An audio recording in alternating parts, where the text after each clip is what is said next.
ಇದಾದ ನಂತರ ನಾನು ವಿವಿಧ ನಾಯಕರುಗಳ ಹೇಳಿಕೆಯನ್ನು ನಾನು ಗಮನಿಸಿದೆ. ಮಾನ್ಯ ಮುಖ್ಯಮಂತ್ರಿಗಳ ಹೇಳಿಕೆಯನ್ನು ನಾನು ಗಮನಿಸಿದೆ. ಮುಖ್ಯಮಂತ್ರಿಗಳು ಹೇಳಿದ್ದಾರೆ, ಅವ್ರ ರಕ್ಷಣೆಗಾಗಿಯೇ ನಾವು ರಾತ್ರಿ ಇಡೀ 10-12 ಗಂಟೆಗಳ ಕಾಲ ಸುತ್ತುವರಿಸ್ತು ಅಂತ. ನಾನು ಮಾನ್ಯ ಸಿದ್ದರಾಮಯ್ಯನವರಿಂದ ಈ ಥರದ ನಿರೀಕ್ಷೆ ಮಾಡಿರಲಿಲ್ಲ. ನನ್ನ ರಕ್ಷಣೆಯನ್ನು ನೀವು ಒಂದು ಜಾಗದಲ್ಲಿ ಇಟ್ಟು ಕೊಡೋಕ್ಕಾಗಲ್ಲ ಅಂದರೆ ನೀವು ಇನ್ಯಾರು ರಕ್ಷಣೆ ಕೊಡ್ತೀರಿ? ಈಗ ನಾನು ಹೊರಗಡೆ ಇದ್ದೀನಿ, ಹಾಗಾದ್ರೆ ನನ್ನ ರಕ್ಷಣೆ ಎಲ್ಲಿದೆ? ಈಗ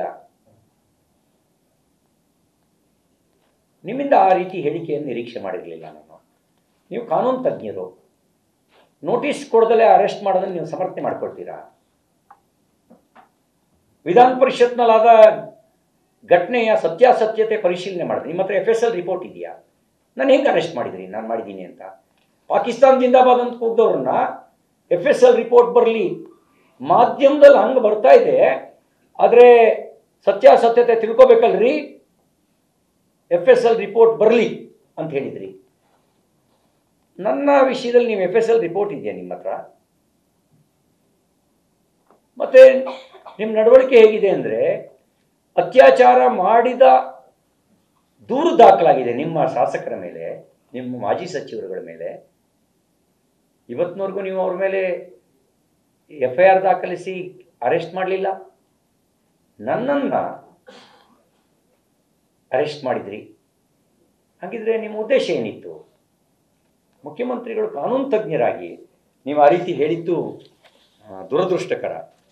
ಇನ್ನು ಬೆಳಗಾವಿನ ಕಮಿಷನರು ಅವ್ರ ನಡೆ ನಿಗೂಢವಾಗಿತ್ತು, ಭೀಮಾಶಂಕರ್ ನಡೆ ನಿಗೂಢವಾಗಿತ್ತು, ನನ್ನ ಜೊತೆ ಯಾರು ಅಧಿಕಾರಿಗಳಿದ್ರು ಅವ್ರ ನಡೆ ನಿಗೂಢವಾಗಿತ್ತು. ಪೊಲೀಸ್ ಅಧಿಕಾರಿಗಳು ನನ್ನ ಮೇಲೆ ದೌರ್ಜನ್ಯ ಆಗಿದೆ, ಮಾನವ ಹಕ್ಕಿನ ಉಲ್ಲಂಘನೆ ಆಗಿದೆ.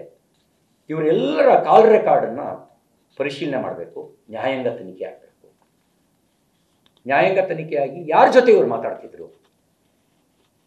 ಮುಖ್ಯಮಂತ್ರಿಗಳು ಡೈರೆಕ್ಷನ್ ಕೊಡ್ತಿದ್ರು, ಉಪಮುಖ್ಯಮಂತ್ರಿಗಳು ಡೈರೆಕ್ಷನ್ ಕೊಡ್ತಿದ್ರು, ಸ್ವತಃ ಸಚಿವೆ ಶ್ರೀಮತಿ ಲಕ್ಷ್ಮೀ ಹೆಬ್ಬಾಳ್ಕರ್ ಅವರು ಡೈರೆಕ್ಷನ್ ಕೊಡ್ತಿದ್ರು, ಅಥವಾ ಹಿರಿಯ ಪೊಲೀಸ್ ಅಧಿಕಾರಿಗಳು ನಾವೆಲ್ಲ ನೋಡ್ಕೊಳ್ತೀವಿ ಬಿಡಿ ಸಾರ್ ಅಂಥೇಳಿ ಡೈರೆಕ್ಷನ್ ಕೊಡ್ತಾಯಿದ್ರು?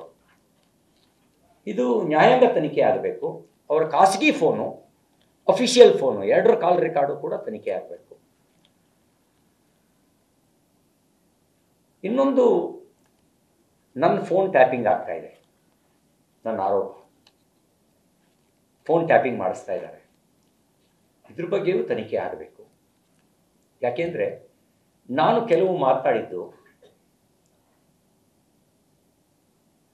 ಇನ್ನೊಬ್ರು ಯಾರೋ ಡೈರೆಕ್ಷನ್ ಕೊಟ್ಟಿದ್ರು, ಅವನಿಲ್ಲಿ ಹಿಂಗೆ ಹೇಳ್ತಾ ಇದ್ದಾನೆ ನೋಡು, ಅವನೇ ಫೋನಲ್ಲಿ ಮಾತಾಡ್ತಾ ಇದ್ದೀನಿ, ಫೋನಲ್ಲಿ ಯಾಕೆ ಮಾತಾಡಕ್ಕೆ ಬಿಟ್ಟಿದ್ದೀರಿ ಅಂತ ಡೈರೆಕ್ಷನ್ ಕೊಡ್ತಾಯಿದ್ರು. ಅದು ನನಗೆ ಕೇಳ್ತಾ ಇತ್ತು. ಕೊನೆಗೆ ಅವ್ರು ಗುಟ್ಟಿನಲ್ಲಿ ಮಾತಾಡೋಕ್ಕೆ ಶುರುವಾದರು, ಇಳಿದೋಗಿ ಮಾತಾಡೋಕ್ಕೆ ಶುರುವಾದರು. ನನ್ನ ಫೋನ್ ಟ್ಯಾಪಿಂಗ್ ಆಗದೇ ಇದ್ದರೆ ಹೊರಗಡೆ ಇರೋರಿಗೆ ನಾನು ಫೋನಲ್ಲಿ ಮಾತಾಡೋದು ಹೆಂಗೆ ಗೊತ್ತಾಗತ್ತೆ? ಹಾಗಾಗಿ ಫೋನ್ ಟ್ಯಾಪಿಂಗ್ ಆಗ್ತಾಯಿದೆ. ಇದ್ರ ಬಗ್ಗೆಯೂ ಕೂಡ ತನಿಖೆ ಆಗಬೇಕು ಅಂತೇಳಿ ಆಗ್ರಹಿಸ್ತೇನೆ. ನ್ಯೂಸ್ ಫಸ್ಟ್, ನಿರ್ಭೀತಿಯಿಂದ ನಿಮ್ಮ ಪರವಾಗಿ.